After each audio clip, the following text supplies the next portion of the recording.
Welcome to the Yankee and Canuck podcast, Best Picture Series, where we talk about all the Academy Award Best Pictures, past to present.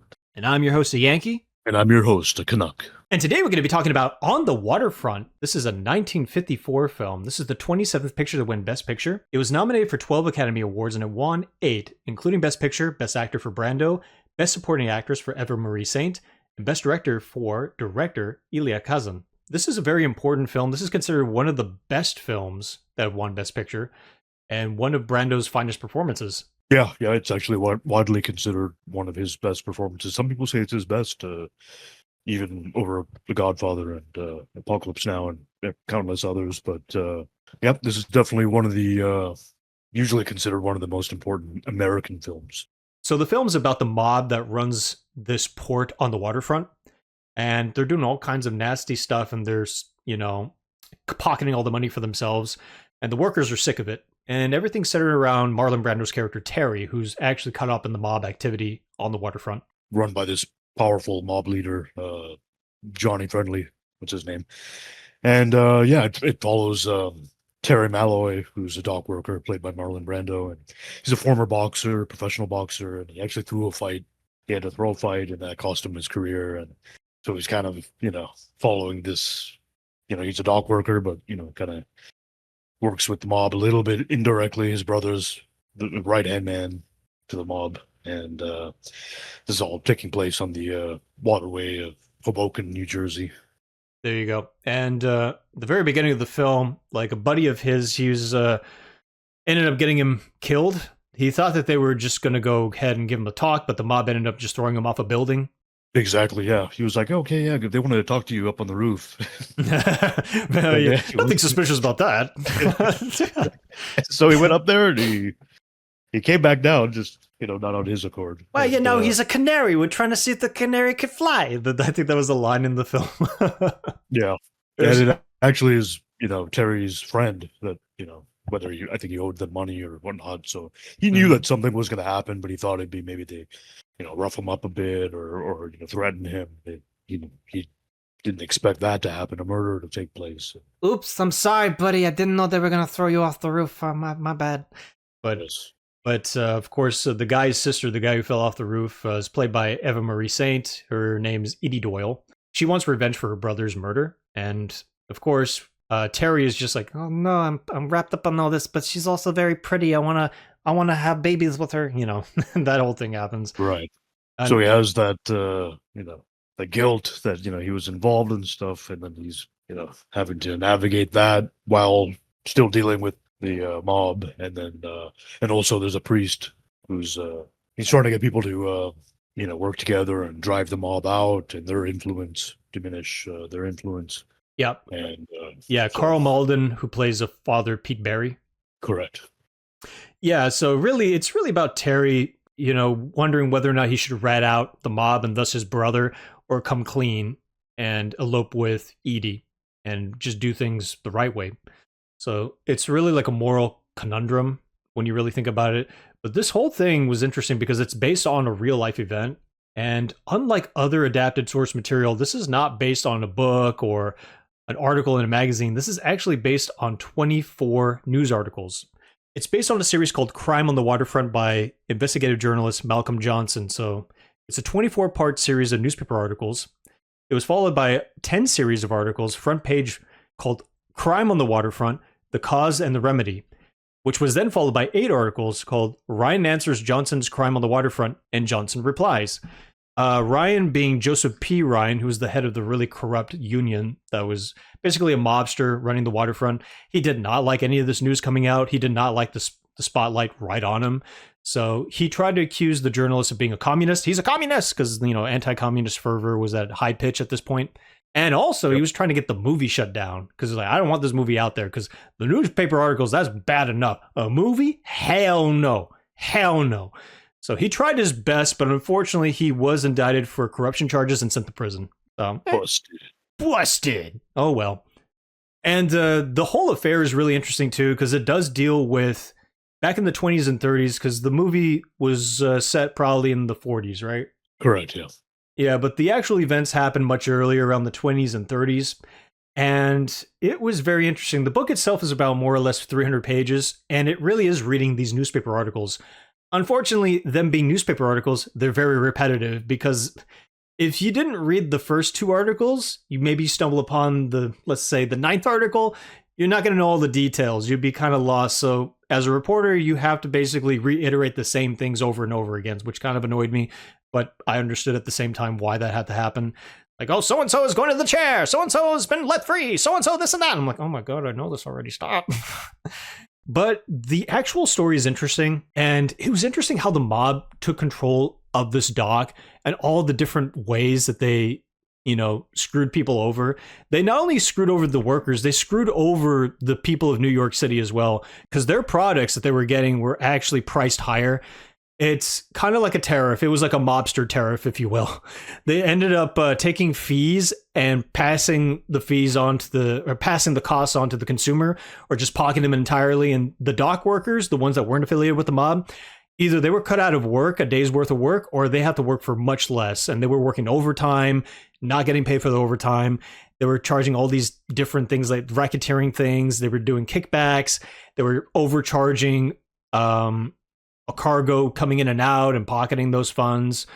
They were forging union cards. They were doing all kinds of nasty things, and a lot of the workmen that were doing this sort of thing, they were very scared to go to the police because, of course, what does the mob do? If you're talking, we whack you. That's exactly what happened. People were getting killed. Yep. People were getting murdered. And it thrown into the huts. Yeah. It finally came to a head when this investigative journalist, Malcolm Johnson, was like, let me just go ahead and talk to these guys. Because these guys, they had like a code, and it's in the film too, a deaf and dumb code.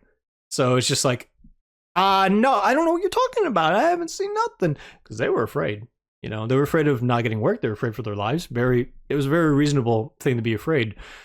But finally, when Johnson came around, he was very much a people person. He knew how to talk to people. He was helping them out. He was buying them a beer, chatting them up, and he was acting like, he was one of them. He was their friend. And that he probably was at some point. He probably was friends with some of these people towards the end of his life as well. And they were comfortable enough to open up to him. And some of these people were mobsters that opened up to him. And of course they died, and I think they knew that if they talked, they were going to die. But this news, one way or another, had to come out. And Johnson, I'm sure he felt like bad that this sort of thing had to happen. But he still had a fiduciary duty to report what was going on. And he did. And those contents were then brought to a writer named Bud Schulzberg. He was a son of a producer. And he made a couple books and maybe wrote a couple of things, a couple movies and whatnot. When this was laid on his lap, he's like, this is too good to pass up. I got to write this. So he took about a year or two of his life to write this thing. He wrote it, shipped it around Hollywood. No one wanted to get it made. People were like, we do not. First of all, this is boring. People studio executives thought it was boring. Like, who gives a crap about this? And also, too, the mobster ties, that it was too much for them. So they were like, we ain't going to touch this. So nothing was going on. It wasn't until he paired with Elia Kazan, who ended up being the director for this film, tried to get it made. They still had no luck until producer Sam Spiegel got on board. Now, he was struggling in his own right. He made a movie about an opera singer. It wasn't doing so well. But he was like, this has potential. Let's go ahead and make this. And they made it for a scrappy budget. They considered a B movie at this point. 35 days of production, real tight budget. Was made for about $900,000, right? Yeah, about $900,000. Ultimately, it made about $9 million at the box office. So this was a big gamble that paid off in a big way. There definitely was a lot of risk, making this film that Sam Spiegel, took upon himself. So with the political messaging and whatnot, and so exactly, like he had some controversy. He had some controversy himself, right? I'm not entirely sure, but the director certainly did. Oh, I was talking about the director. Oh yeah, I was talking about the producer. Oh my bad. Yeah. Oh yeah. Yeah, Kazan definitely did. Yeah, because a lot of the themes and elements of the story in the film are actually kind of based off of Kazan, and so it's kind of a film that people believe that is it's definitely a parallel to some of his actions in real life of being an informer or a rat, and so basically, yeah, Kazan, the director, was a rat. So apparently he ratted on several people for being a communist. He himself was a Communist Party member, and then he ratted out a bunch of his friends to the House Committee, the House Committee of Un-American Affairs, which was pretty big at that time. Like you said earlier, the 40s, 50s, especially McCarthyism, Red Scare, all that was at its peak, right? So Yeah, full force. yeah, so there's a lot of similarities, and basically some people believe that he made this film to kind of give himself a pass for ratting out on his friends, and I had to do it. It was justified in his eyes, and I see some distinctions because in the film, Terry in the film, played by Marlon Brando, he ends up talking for sure, and but there's a distinction, right? In the film, the corruption is ruining people's lives. Mm-hmm. Literally, murders taking place. Several murders take place, and all I'm saying is the situation is different from Kazan's situation. Either way, his actions had people question his integrity Yeah. in real life. So, hey, he was a rat too. Maybe a smaller rat, but still a rat. Yeah, I mean, he just ratted out people for being communist, and of course, while it was a big deal at that time, that's not a crime, right? So he went to the committee, ratted out his friends, and a lot of those people's lives were ruined and blacklisted, of course. Yeah, because that happened all the time. Right? Because that time you lost your job. Yeah. And if you lost your job, you may have lost your family, your house, your home. Yeah, so there were dire consequences for this whole thing happening. It was no joke. But also, interestingly enough, when the film was finally made and screened, initially when it was screened for the cast and crew, especially Brando, they thought it was pretty good. Like the direct quote, when they were asked by their friends, like, do you think this film is going to do any good? They were like, we have no idea. All we know is that we like it, except for one person, that person being Marlon Brando. Marlon Brando, upon seeing his own performance, he was just like asked by his co-star Carl Malden, like, how do you think of it? And he was like, in and out, in and out. Like, he didn't think much of it. He hated his performance, as a matter of fact. He actually became very depressed because he felt like he could have done better. And it's interesting considering, like, as you mentioned earlier, like, people think this is his best performance or one of his best performances. Yeah, a lot of people do. It was definitely a great performance. Yeah, but I guess he always felt like, I could do better. I could do better. And of course he did, actually, later on. I mean, he definitely did a good job in this film, showcasing Terry's struggles, internal struggle, the dilemma. He did that really well, and I think this is one of the earliest, from what I gather, earliest method acting performances, utilizing that Stanislavski method, and so he kind of helped pave the way for that. Exactly. I don't think it's the first time, but he's one of those pioneers. Also, interestingly enough, Marlon Brando was also not the first person to play the character Terry. It was actually Frank Sinatra. You're like, it's Cary Grant. No. No, Frank Sinatra, who we reviewed in the last episode, From Here to Eternity, who won the Oscar for that one. He was attached to this one, but the filmmakers were like, we don't want this guy. Let's get someone else. They actually wanted Brando from the very beginning, but Brando was given the script and he was like, I don't want to do it. So he had to be convinced to take on this role. And the producer, Sam Spiegel, was the one who ended up doing it. But when they finally did that, Frank Sinatra was not happy. He was very angry. But it was one of those things where it's just like, well, sorry, Frank, we think you'd be a lousy Terry. I'm sure they didn't say that to him in person, but I seeing From Here to Eternity, I mean, Frank Sinatra, he's fine as an actor. Marlon Brando's just a better actor. I'm sorry. Oh yeah, no question. It's not even close. Not even close at all. Especially in this film. He was so good in this film. No, the only thing he can sing better than Brando. That's for sure. I mean, that I'm not going to dispute that. He was a very good singer. Yes. That being said, when the film finally came out, there was a line around the block, and they were surprised, like, huh? They thought it would do good business for like a day or two, because that was a common practice in Hollywood. A film comes out, makes a little bit of money, maybe loses a little bit of money. That's okay. It's done its thing. We're moving on. Like, as we mentioned earlier, this film ended up making $9 million off a $900,000 budget, a shoestring budget. Not bad at all. That's some good money. So they were amazing. Of course, it won all these Oscars as well, as we mentioned. But either they were not present for the award ceremony or they were not present for the after party, because after all this stuff happened, all this hullabaloo, they just decided to throw their own party at their favorite Chinese restaurant called the House of Chan, which the dock workers were there to celebrate with them. So even from the very beginning, Brando in particular, they were pretty anti-Hollywood. They were more about the craft, but then once it was out there, they didn't care anymore. Yeah, Brando in particular, his attitude when it comes to Hollywood was very rebellious. That was always in his nature. In the very beginning, when he first got into the Hollywood scene, he was kind of reluctant to do screen testings and all that stuff. And it wasn't until he finally got these big breaks like Streetcar Named Desire, this film, he had enough power to kind of just do whatever he wanted to do. He was just jerking people around. He wasn't memorizing his lines. It's just like, but, to him, acting was just that. He thought it was silly. He's just like, it's a silly profession, so I'm going to treat it like it is silly. And, Yeah. It is what it is. He still did as good as he could on every film he's ever been on. Even the crappy movies like The Island of Dr. Moreau. That movie's so goofy, but he's so good in it. Yeah. Yeah, I mean, he definitely had a interesting relationship with Hollywood, I guess, and studio system, and he was definitely, known for being critical of it and finding the hypocrisy in the studio system and Hollywood.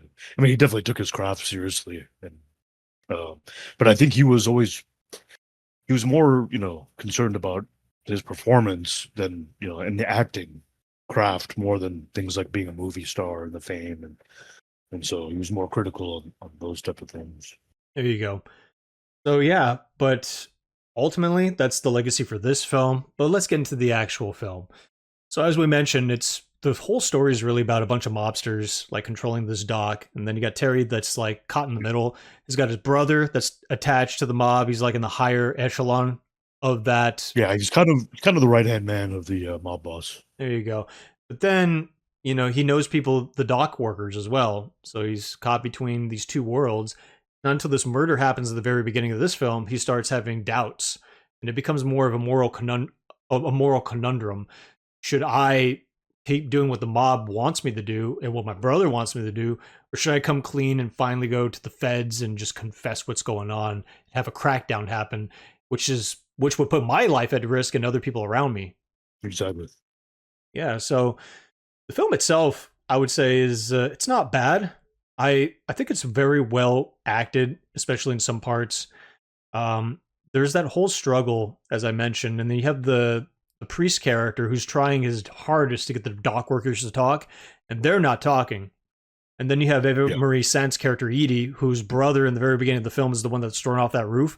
She's trying to find justice, and then Marlon Brando's character Terry is like, he's in love with the girl, but he's like, oh man, I gotta tell her what happened and how I was involved in it, but he's so afraid to do so.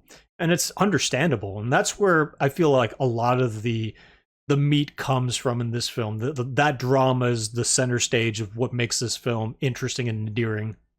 Yeah, I agree. I mean, that leads to one of many memorable scenes in the film when he does finally confess to her that he was complicit in her brother's death. Yeah, with the whistle blowing and all that. Yeah. Yeah, I'll probably end up going into a couple other scenes. But yeah, you're right. I mean, as far as the acting, I mean, it's really good acting. I mean, it's Marlon Brando, right?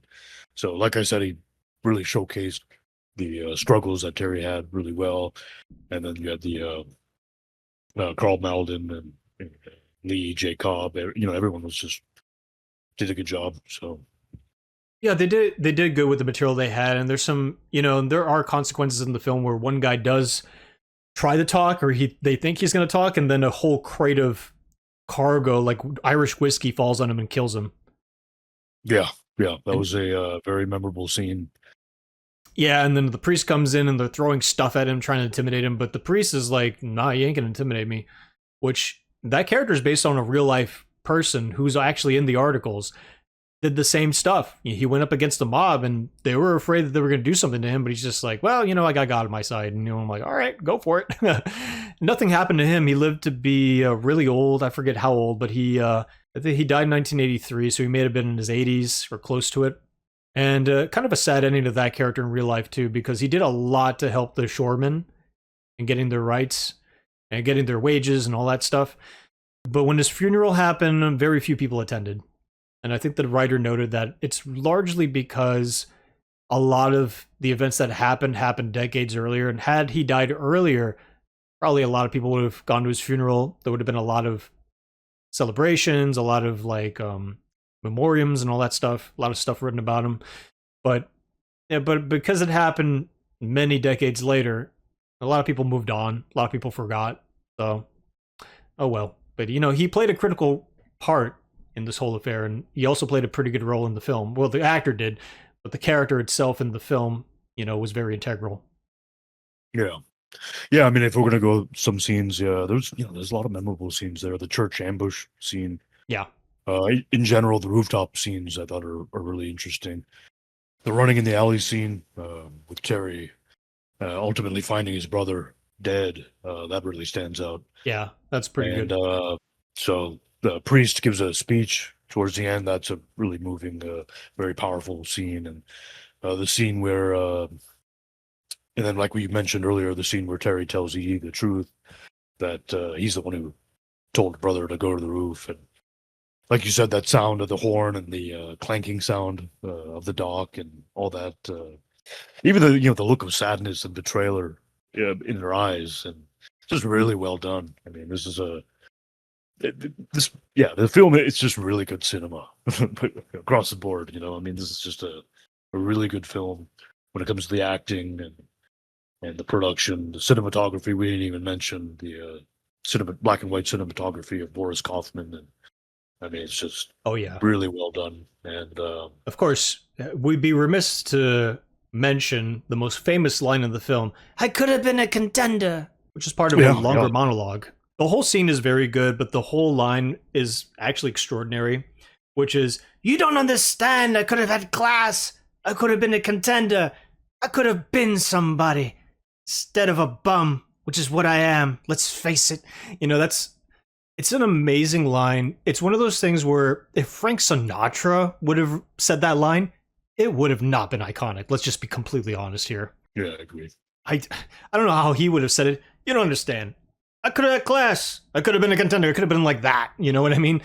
But Marlon Brando said it with such conviction, with such emotion.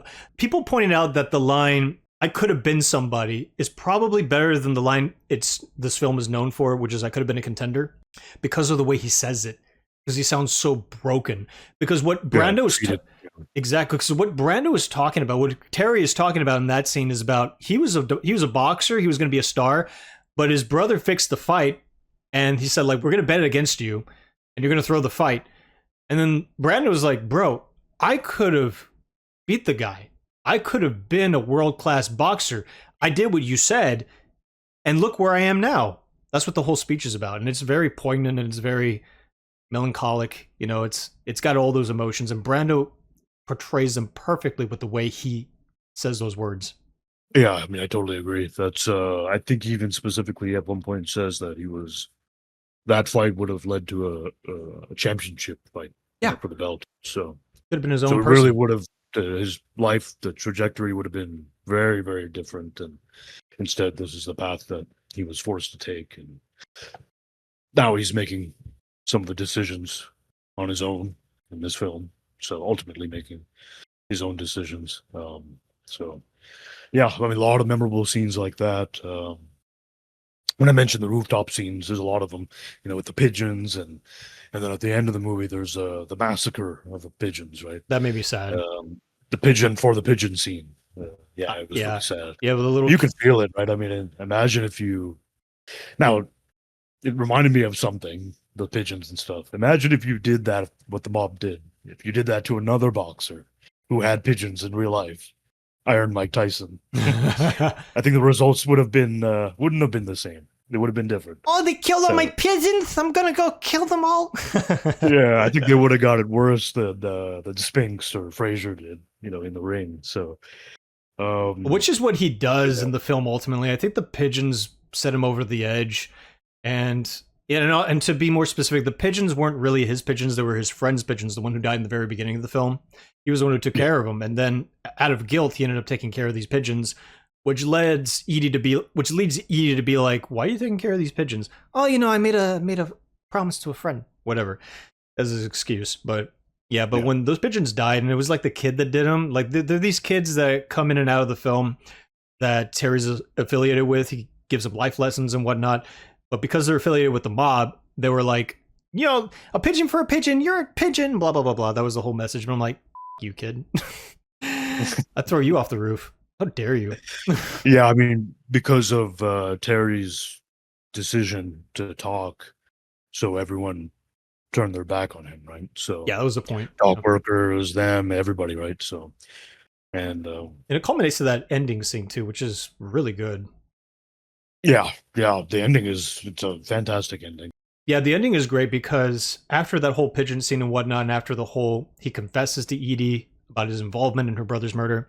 He marches back to the dock and he decides to confront Johnny Friendly. That was the guy's name, the gangster dude. And Yeah. they decide to get into a fist fight.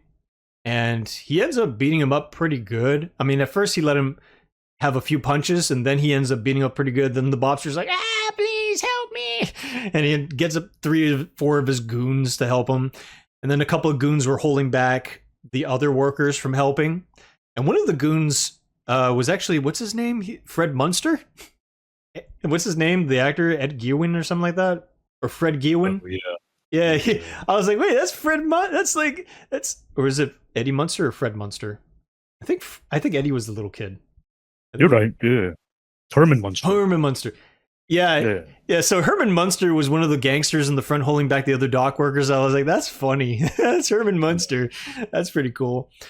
But after that, he gets the absolute crap beaten out of him, and you think he's dead, That's how they play it. But then, they get him back up, and they tell him, you have to walk. You have to walk for the other workers to get them the strength to not do what the mob wants them to do. Brando does just that, and it's so dramatic because it looks like he's about to fall over. The way they do the POV camera angle, swaying back and forth. Really cool. Yeah, you think, oh my god, is he just gonna fall and that's it? No, he makes it all the way to the end, and the workers follow with him, and they don't listen to the mob. And the last words of the mobster are basically like, if you do this, you'll never hear the end of it. You'll be sorry, basically, is what he says. But the workers don't listen, and Yep. And they all go in there and the door closes. Yeah, it shutters the end, and that's how the film ends. And it's also, to touch on the real life events one more time, that's the writer of the book, who's the son of the reporter, Malcolm Johnson.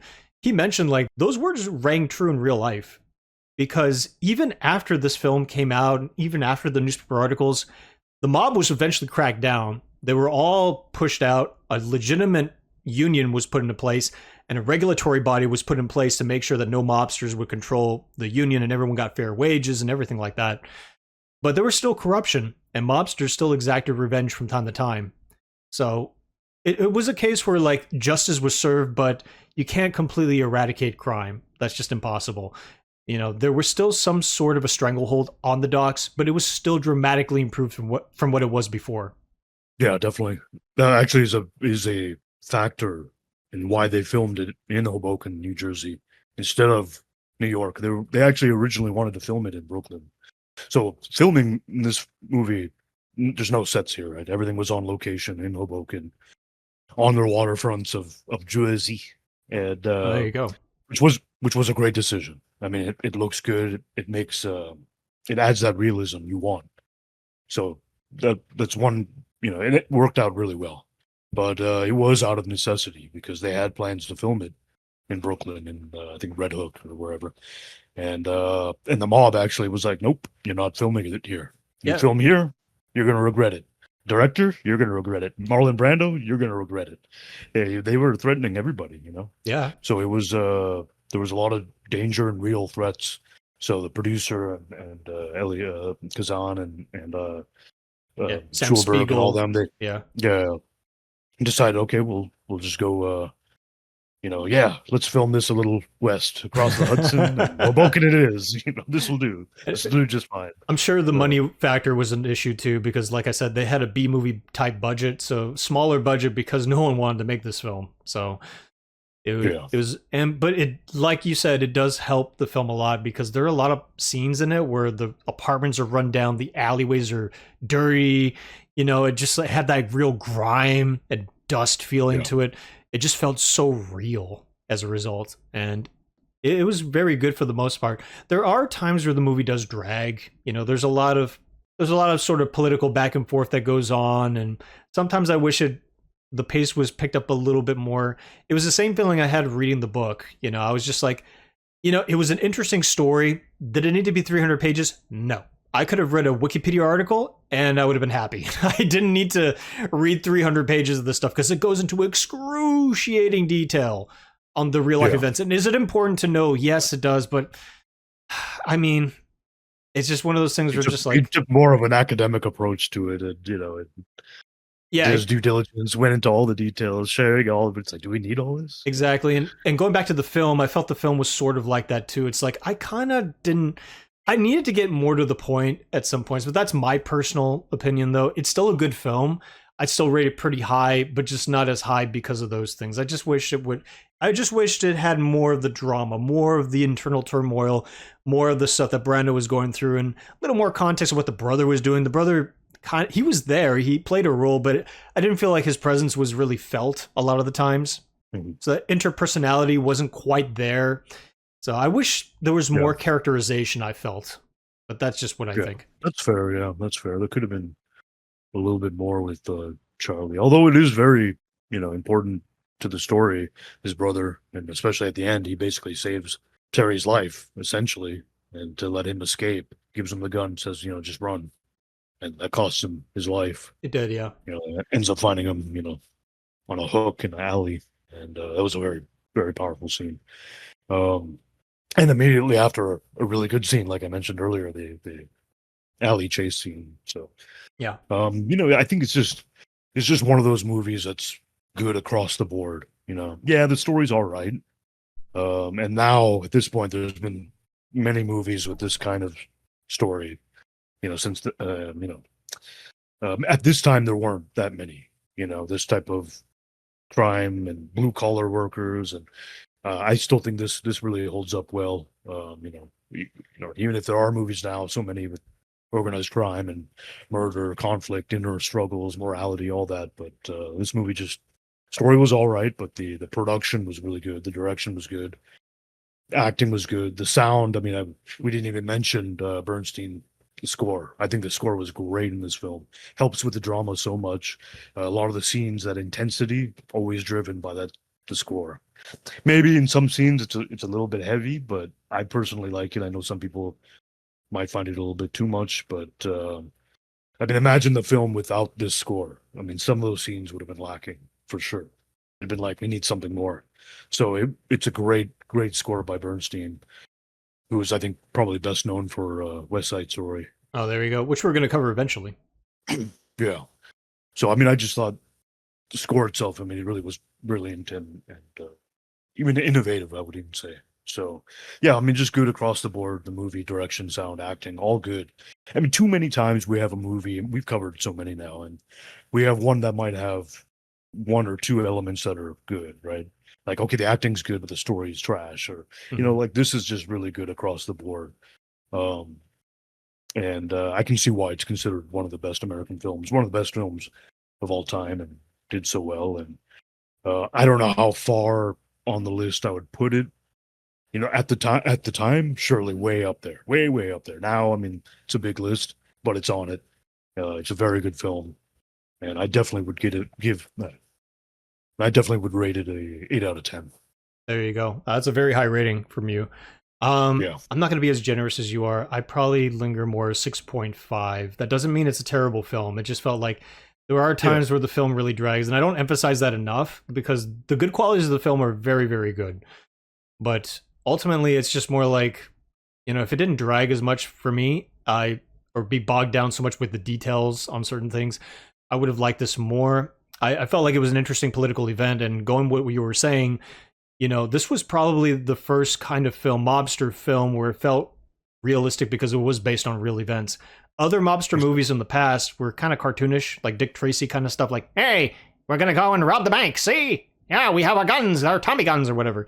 This one actually didn't play into those kind of stereotypes. It invented a whole new gangster genre, I feel, which eventually led to the creation of The Godfather. So, which Yeah, Brando, of course, would win another Oscar for that, and that would win Best Picture, both that and the sequel, which we're going to get into. But this, I Yeah. think, set the stage for that, and all the way to the modern mobster films made by Martin Scorsese and a bunch of other notable directors. I definitely see what you're saying as far as at some points it does drag a little bit, and I think there are some issues with the pacing here and there that could have been adjusted, and I just think there's so much in there that it still succeeds really well. And one thing I will say, just real quick, is at least unlike all these other films, this movie was like an hour and 40 minutes. It wasn't 3 hours. So you got to give it credit in that too. That's true. Yeah, that's true. I mean, plus Brando's great. So I just Yeah. like anytime he's on there, he's great. So yeah, it's probably not very generous of me to give it a 6.5, but unfortunately, that's how I felt ultimately. That's okay. Yeah. Yeah. Oh no, you're supposed to hate me. You're supposed to whip me. I'm Sure, I'm a bad eagle. You're supposed to kill me like the pigeons. Oh man, no, 6.5 is actually, in my book, we always say in my book 6.5 it's an all right score. That's not a bad score at all. Yeah, I mean, it's yeah, it's honestly, not a great score. It's not a bad score either. yeah, ultimately, I mean, like, I recommend people to watch Right. this film regardless of my rating personally. Just like it is worth Yeah. watching, especially once, and it's just, so check it out, guys. Absolutely, I agree. All right, guys, and that is On the Waterfront. Stay tuned for the next one. We're going to be talking about this film. I don't know anything about this. I know the writer, but that's pretty much it. He knows him personally. Yeah, I know the guy personally. I go to his corpse daily for advice Wow. on stuff. You brought it up, man. I use my Ouija board and I talk to him. Ouija. Oh man. Well, thanks guys for tuning in, and don't forget to hit that like button, comment, subscribe. Let us know your thoughts. Take care.